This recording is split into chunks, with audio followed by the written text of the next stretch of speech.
Hello everyone, आज के इस वीडियो में हम इस ब्यूटीफुल से ब्लाउज की फुल कटिंग और स्टिचिंग को देखेंगे। यहाँ पर मैंने फ्रंट में प्रिंसेस कट का शेप दिया हुआ है और गले पर मैंने कुछ इस तरह से डिजाइन को बनाया हुआ है। तो चलिए इसकी कटिंग करते हैं। तो यहाँ पर हमने फ्रंट पार्ट को लिया है।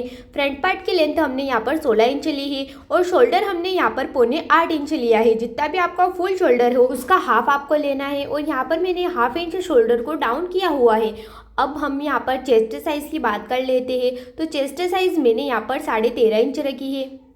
ठीक है, अब हमने यहाँ पर दोनों पार्ट को अलग अलग कर लिया है और हम इसको मेन फैब्रिक के ऊपर रखकर स्टिच करेंगे। तो यहाँ पर मैं नीचे की तरफ पट्टी को नहीं अटैच करूँगी, इसलिए मैंने यहाँ पर मेन फैब्रिक और अस्तर के फैब्रिक को सीधा सीधा सिल लिया है। अब हम इसको इस तरह से पलटाएंगे और नीचे की तरफ एक सीधी स्टिच को लगा लेंगे और तीनों साइड हम मेन फैब्रिक और अस्तर के फैब्रिक को साथ में स्टिच कर लेंगे।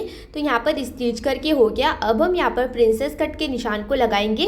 4 इंच पर मैंने एक निशान को लगाया है, उसके साइड में हाफ इंच और साइड में इस तरह से निशान को बना लिया है। अब हम यहाँ पर प्रिंसेस कट का जिस तरह से शेप बनाते हैं उस तरह से शेप को बना लिया है और यहाँ पर अभी हमने जिस तरह से निशान को लगाया है वहाँ पर हम सीधी सीधी सिलाई को लगा लेंगे। तो ये हमारा बिना फैब्रिक को कट किए हुए जिस तरह से हम प्रिंसेस कट के निशान को लगाते हैं और स्टिच करते हैं उस तरीके का ये ब्लाउज है। अगर आपको प्रिंसेस कट की फुल कटिंग का वीडियो देखना है तो यूट्यूब चैनल पर पहले ही मैंने अपलोड कर दिया है।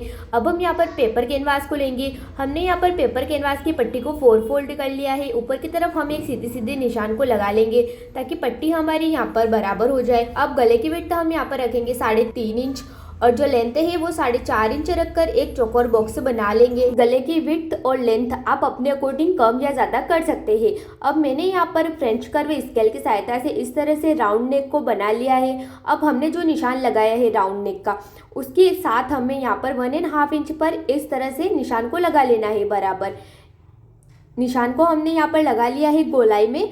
अब जहाँ पर हमने निशान लगाया है वहाँ पर हमें इसको बराबर कट कर लेना है। तो मैंने पहले यहाँ पर इसको सेफ्टी पिन से सिक्योर कर लिया है। तो हमें कोई सा भी बोतल को ढक्कन को ले लेना है जो राउंड हो। अब हमें इसको हाफ फोल्ड में डिवाइड कर लेना है और उसके बाद हमें इस तरह से इसको राउंड शेप देना है, बस हाफ तक ही। जो हमने अभी 1.5 इंच पर निशान लगाया था ना उसके बीच में ही हमें यहाँ पर ढक्कन को रखना है और जो गले का शेप हमने ड्रॉ किया था ना गोल, बस वहाँ तक ही हमें इस ढक्कन को रखना है। उस ढक्कन को हमें ऊपर नहीं रखना है, इसके बराबर बीच में ही रखना है। अब हम एक्स्ट्रा पार्ट को कट कर निकाल लेंगे। जिस तरह से हमने अभी शेप बनाया है बराबर उसी तरह से ही हमें यहाँ पर कैंची को चलाना है और मार्कर की हेल्प से हमने जहाँ पर निशान किए हैं उसी तरह से हमने यहाँ पर निशान को कर लेना है। तो पट्टी हमारी कंप्लीट है। अब हम अस्तर के फैब्रिक पर इसको रखकर इसके ऊपर प्रेस को चलाएंगे तो ये फैब्रिक हमारा यहाँ पर चिपक जाएगा पेपर पेस्टिंग के साथ। अब हम एक्स्ट्रा पार्ट को कट कर लेंगे। साइड में से एक्स्ट्रा फैब्रिक को अंदर की तरफ फोल्ड करते हुए हमें यहाँ पर धीरे धीरे मशीन को चलाना है और यहाँ पर गोलाई में हमें सिलाई को चलाते जाना है। पूरे में हमें इसी तरह से स्ट्रिप को अंदर की तरफ पलटना है और ये जो भी अस्तर का फैब्रिक है इसको ऊपर की तरफ पलटकर हमें यहाँ पर स्टिच को कंप्लीट कर लेना है। स्टिच हमारी यहाँ पर पूरी तरह से कंप्लीट हो चुकी है। अब हम इसको इस तरह से डबल फोल्ड करेंगे और इसको कट कर लेंगे क्योंकि ये डिज़ाइन हमारी फ्रंट पार्ट में लगेगी। तो फ्रंट पार्ट हमारा ओपन है इसलिए हमने दोनों पार्ट को यहाँ पर अलग अलग कर लिया है। अब हमने जो फ्रंट पार्ट को रेडी किया था उसके ऊपर हम इस कैनवास की पट्टी को रखेंगे इस तरह से और हमें कैनवास के ऊपर भी थोड़ी थोड़ी सिलाई को चलाना है और अस्तर के ऊपर भी इस तरह से गोलाई में हमें सिलाई को चलाना है।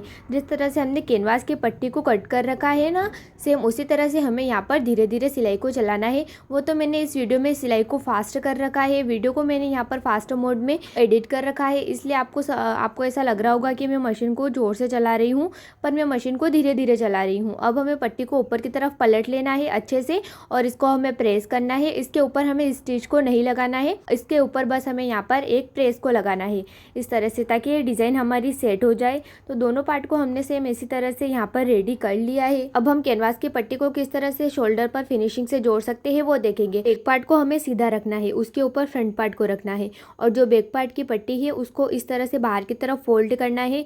उसके अंदर हमें फ्रंट पार्ट को रखना है और बैक वाली पार्ट की पट्टी को हमें इस फ्रंट वाले पार्ट के ऊपर इस तरह से रखते हुए सीधी सीधी सिलाई को लगा लेना है। ठीक है, आप चाहे तो इस वीडियो को स्लो मोशन में भी देख सकते हैं आराम से।